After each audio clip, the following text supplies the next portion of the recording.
People would come here to see toys they wouldn't see in other places. And some of them represent when it looked like Wilton, but some represent toys that were made in the United States. My name is Mary Lou Logan. I'm the doll and toy curator of the Wilton Historical Society Toy Collection. We have a reputation for having the best toy collection in Connecticut, but it's been a lot of hard work over the last, 50, 60 years, 70 years. Wilton as it was, 1910, 20s to 30s. It was a lovely little small town.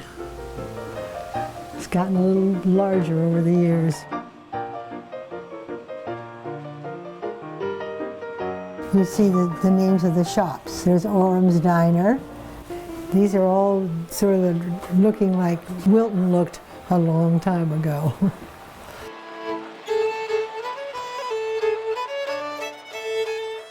There weren't any toys on exhibit when I came, and I found some in the attic and thought it would be fun to start a toy show.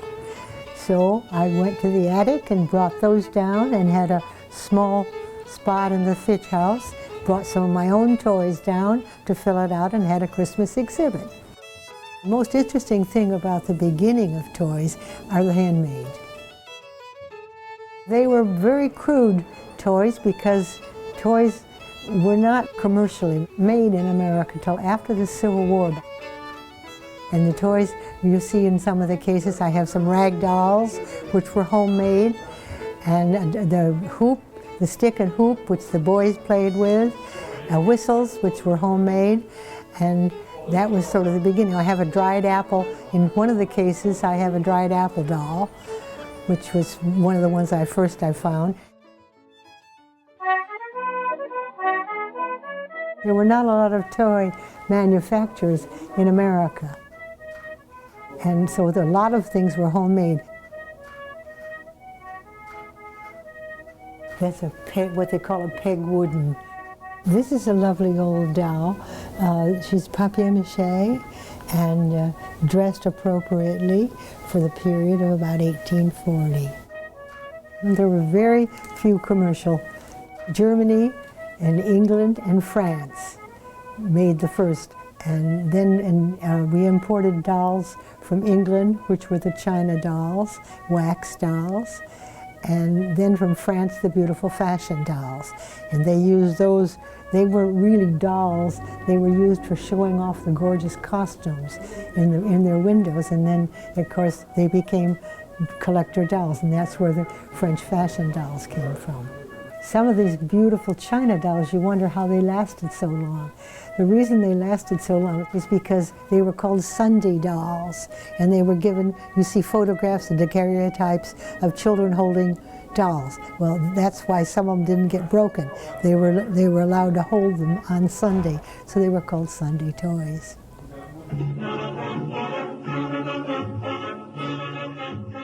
Well, then I decided to do dollhouse. I was also into dollhouses, so I decided to do a dollhouse show. So a lot of ladies were making dollhouses. So I borrowed the dollhouses. Then when it came to take the show down after Christmas, some of them said, well, why should I take it down? Why don't I leave it here and we'll start a dollhouse collection? So that's how we started with our dolls. This was an interesting house which was given to us by a lady that lived in Wilton, and when she couldn't find what she needed for the dollhouse, for instance, she made this bookcase. It looked like a house in Wilton. This house is made from cigar boxes. Well, the dollhouse, that one right there behind me, was brought down empty on a truck, which I rode down in a cold November day years ago, and 3 ladies started it. We decided to furnish it, and we furnished it all with antiques. It took us 1 year. The only thing in it are the things that we made were the rugs, the curtains, and everything else is a were antiques, and we collected those by donations. We purchased a few. The wonderful story is about the furniture in that house was made from cannonballs. After the Revolutionary War, there was a lot of metal left over, and the men at night would make the toys, the chairs and the tables in some of that house. This house was Effie Arthur was a dollhouse collector in Wilton, and she had beautiful dolls. This is the furniture in this house is F.A.O. Schwartz, Philadelphia, before they moved to New York. It's quite beautiful furniture. Look down, you see more with the china in the cabinets as papier-mâché painted. This centerpiece has a very interesting story. The man that lived in Wilton they were Sunday weekend visitors, and his name was Luther Green. He was an architect in the city. And one time he called me, maybe 30 years ago, and said, I have a fabulous dollhouse that I want to sell, and I only want $10,000 for it. Well, that long ago, even that was a high price. And he said it's furnished mostly with antiques, but my friends did the artwork. It's all hand done. And so the time went on, and I said, well, thank you very much. It's nice of you to think of us. And it was stored in a barn. He called me and he said, I can't sell that dollhouse, and I'm going to give it to you, but I'm taking a tax deduction. And I said, that's not my problem. The type of houses that we have in this collection are some that are really, that you would have had in Wilton. The one over there, a handmade dollhouse, is the kind of a thing a child in Wilton.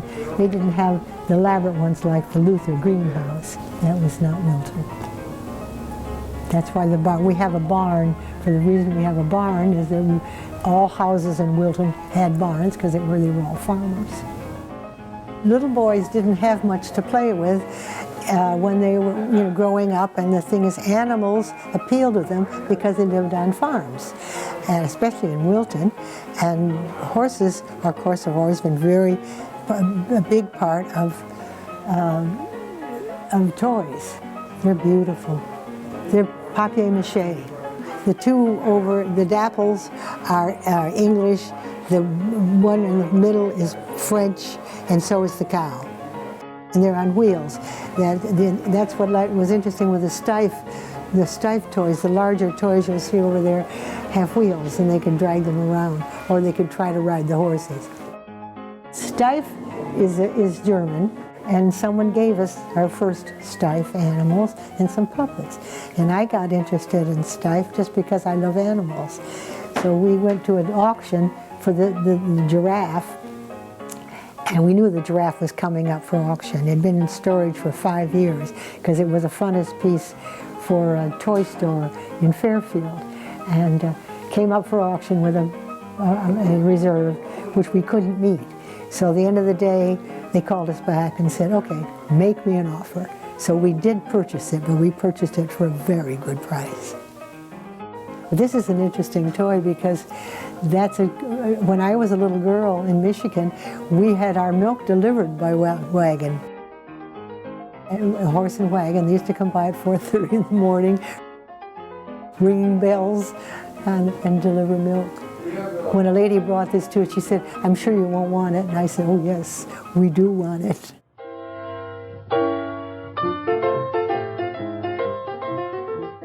Gong bell, you'll see down in the case, are metal toys that all have bells in them at some way or another. They're pull toys, but not all. And one day somebody came by and had 42 gong bell toys, and they gave them all to us. And gong bell preceded Fisher-Price.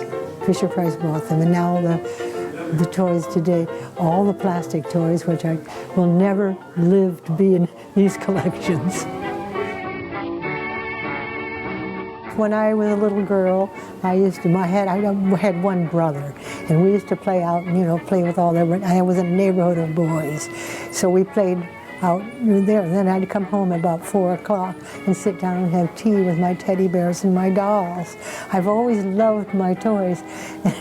And she said, was I indulged? No, I was overindulged for my toys. My mother liked my dolls as well as I did, and she was very interested in my doll collection and helped me. Over the years, for my Christmas and birthday, I always got a doll. They come here, I think, to see the toys, how the children played with them years ago, and they won't see them other places. And this is why we've saved all these things, and they wouldn't all be here if we didn't collect them and keep them in an exhibit.